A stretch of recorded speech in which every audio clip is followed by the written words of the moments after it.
Hi, I'm Lucy, an autism mentor from the Faraway CIC. Before I get to the specifics regarding the art exhibition, collective and the arts and crafts group, I'd like to take you down a visual rabbit hole, so please bear with me. We're probably all aware of the theory that we're either left or right-brained, the left hemisphere being more logical and analytical, and the right hemisphere creative and intuitive. And while I think it's probably true that each individual has either a left or right brain dominance, the human mind is actually far more complex than that, particularly if you happen to be neurodiverse. I honestly think that the left and right brain hypothesis has become so ingrained in society that many people almost define themselves as being one thing, which shuts off a world of experiences and possibilities. So, what if you believe you're not creative? I would respectfully disagree, particularly if you're neurodivergent, because I think certain aspects of our autism makes us predisposed to be able to see things differently, which ultimately is the driving force behind creation. Leonardo da Vinci was an artist, sculptor, polymath, engineer and inventor, basically an all-round genius. He's widely thought to have been on the autistic spectrum, and according to a paper by Professor Marco Catani of King's College London, also displayed prominent signs of ADHD.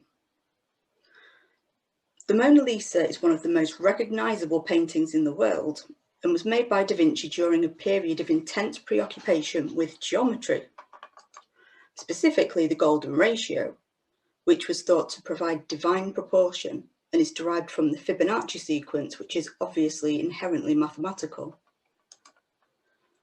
The golden ratio describes predictable patterns that are everywhere in nature, in the number and arrangement of leaves around the stem of a plant, the formation of a shell,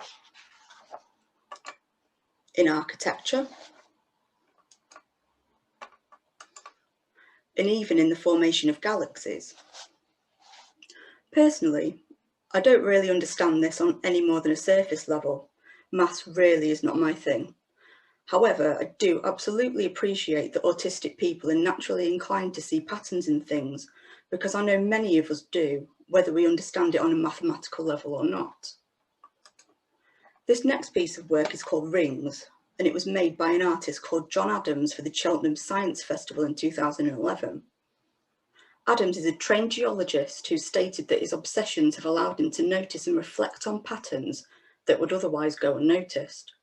He also believes that obsessions and repetitive behaviours in autistic people are purposeful and allow us to think in a different and unique way, which I wholeheartedly agree with. Probably the most famous artist with a preoccupation for repetition was Andy Warhol, who quite literally made a career out of it. Warhol is also widely believed to have been on the autistic spectrum, due in no small part to his social ineptitude, love of uniformity, and obsessive attention to detail. His Campbell's soup cans are an iconic example of the pop art movement, particularly given the emphasis on mechanical reproduction, which was a motif of the movement and also emblematic of the time. Some people believe that he just really liked soup, which I seriously hope is true.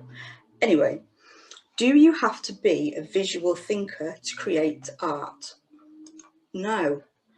This work is by an illustrator called Megan Rhiannon, who's autistic and also has aphantasia, which is the inability to visualise mental imagery. It obviously doesn't stop her. She creates wonderful work entirely based on what she observes in the world around her. Stephen Wiltshire is an architectural artist and autistic savant who takes observation to a whole new level due to his eidetic memory. The fact that he can draw such detailed cityscapes from memory is astounding. I'd just like to point out at this point, I'm not trying to make an association between genius and creativity. Granted, some people are what only can be described as creative geniuses, but it's definitely not a prerequisite to making art. You might just be really into soup. Michelangelo, unfortunately yet another artistic genius, was the subject of a research paper written by Mariam Arshad and Michael Fitzgerald in the Journal of Medical Biography in 2004, which provides evidence that he met the criteria for high-functioning autism. So slightly more than just speculation.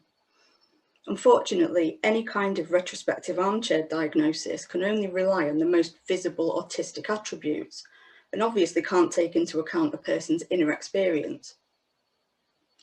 A famous story about Michelangelo, and one of my personal favourites, is that he would go to work in a studio and stare at a slab of marble.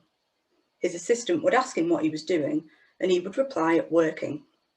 Months go by, or years, depending on which version of the story you've heard, until that piece of marble became David, a Renaissance masterpiece and one of the most famous sculptures in the world.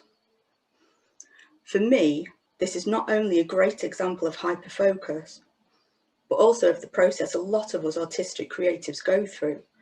The ideas phase can be the most important part to some of us, and it can also be where most of the work takes place. We've seen a lot of examples of traditional art, so here's a beautiful kinetic installation by Anna Berry called Breathing Room, effectively a tunnel made from cones that mechanically breathe. Personally, I love the fact that it looks so fragile and otherworldly, but the actual sound it makes, like mechanical screeching, is so horrible that I couldn't include a video. It's literally two things at once, which I like very much. It also quite clearly shows that you don't need to be able to draw to create art.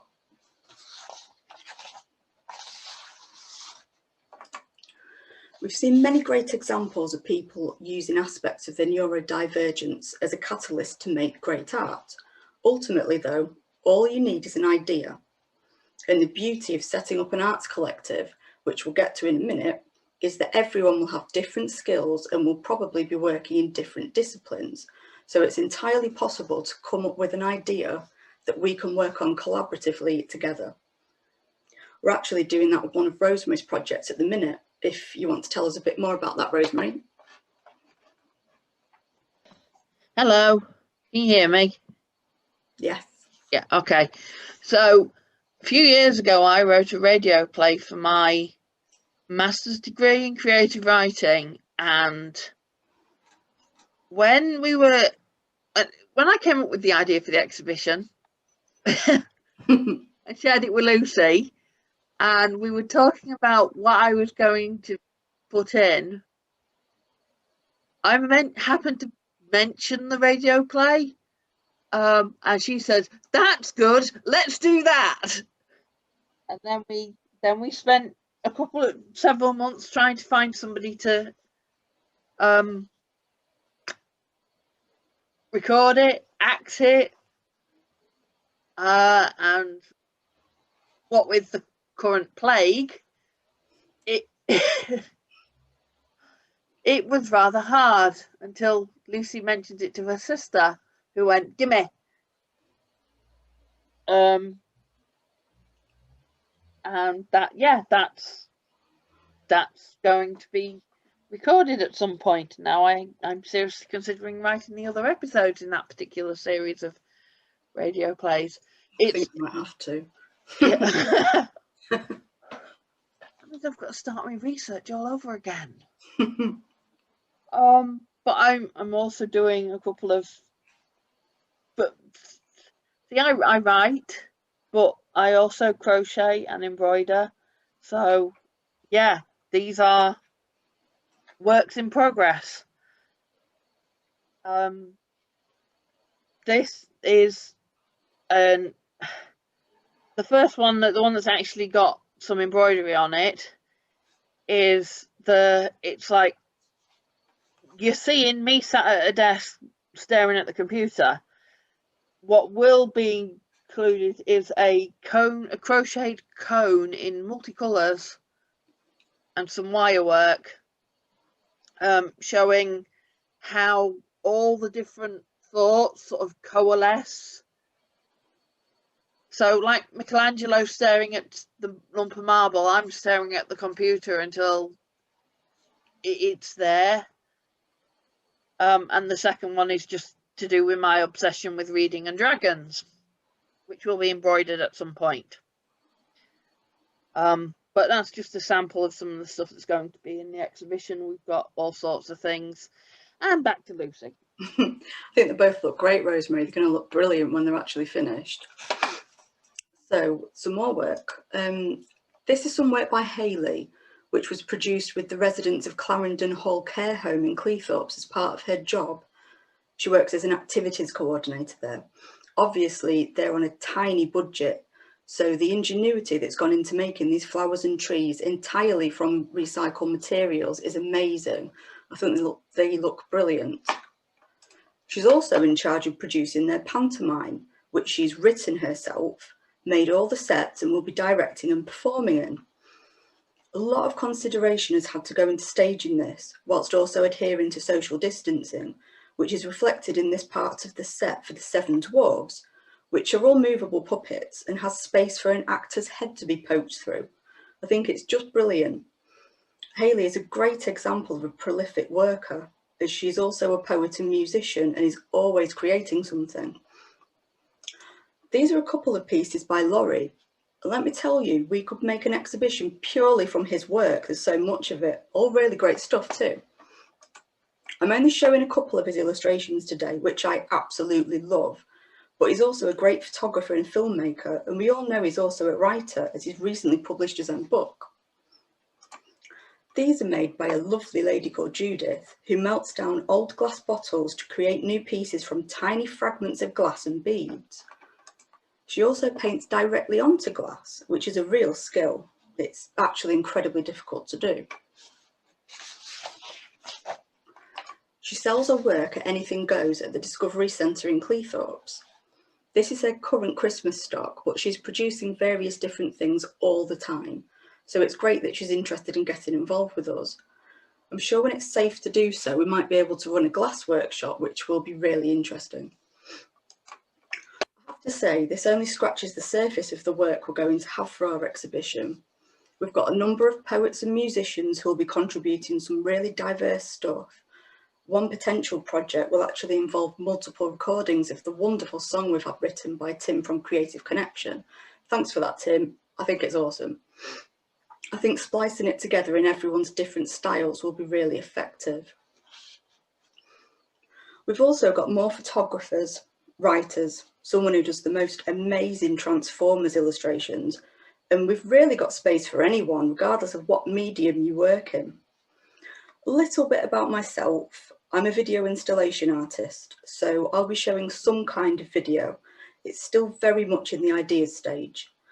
I'm having to adapt to produce something that will be entirely online, as the original idea that I had, it won't work until we get into a physical gallery space, basically, which will hopefully be at some point next year. I'm not going to show you any of my work today because on reflection, I really don't make things that are suitable for most autistic people. I'm pretty obsessed with creating aesthetic patterns in rhythmic film montage, which is wonderfully relaxing when you're editing these sequences together, but with the added benefit of causing retinal failure when you paint them black. Let's just say I don't like giving people an easy time. Which brings me to another important point. What if you think you're not very good? It honestly doesn't matter. I mean, take a cursory glance around the Tate Modern and you'll know that art doesn't have to be good. Seriously though, it's okay if you want to give some things a go on a purely therapeutic level. For example, there are many different ways of working that can be really beneficial if you stim. Any sort of repetitive motion can be really soothing, and seeing work that's created like this is absolutely fascinating. Even doodling can be really helpful in this respect. Ultimately, the bottom line is, if you're happy with something and you want to show it, then we will. But there's absolutely no pressure to do so.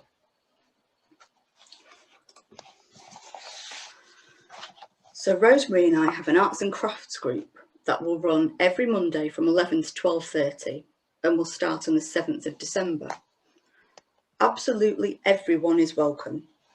It will follow the structure of an art class, so the first 15 minutes will be an opportunity to catch up with what everyone's doing, and then there'll be an hour to work, where you can go off if you need to, depending on what you're actually working on, or you can stay and talk about ideas with me. Then the last 15 minutes, we'll see how everyone's got on.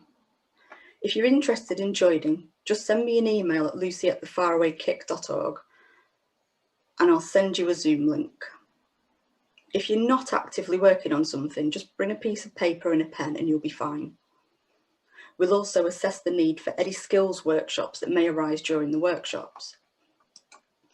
The wider arts collective is also open to anyone, and we'll be having our own website set up in the new year.